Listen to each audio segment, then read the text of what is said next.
హైదరాబాద్ లో కుండపోత వాన, రోడ్ల జలమయం. ఐటీ ఉద్యోగులకు వర్క్ ఫ్రం హోం ఇవ్వాలన్న పోలీసులు.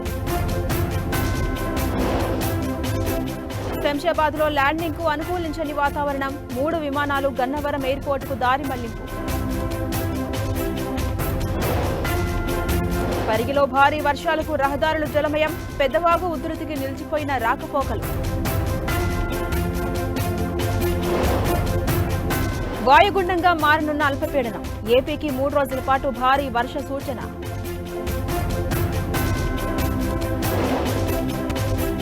ఏపీ అసెంబ్లీలో కొనసాగుతున్న ప్రశ్నోత్తరాలు. సూపర్ 6 సూపర్ సక్సెస్ పై సభలో చర్చ. తిరుమలలో వైభవంగా బ్రహ్మోత్సవాలు. సింహవాహనంపై ఊరేగిన శ్రీవారు.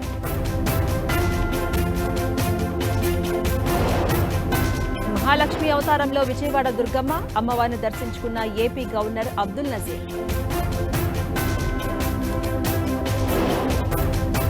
గురుగ్రామ్లో ఎన్కౌంటర్. పోలీసులు క్రిమినల్స్ మధ్య కాల్పులు. 2 అరెస్ట్.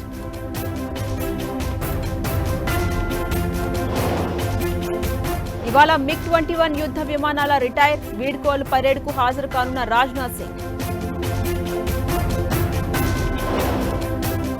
పాక్ ప్రధాని ఆర్మీ చీఫ్ తో ట్రంప్ రహస్య చర్చలు.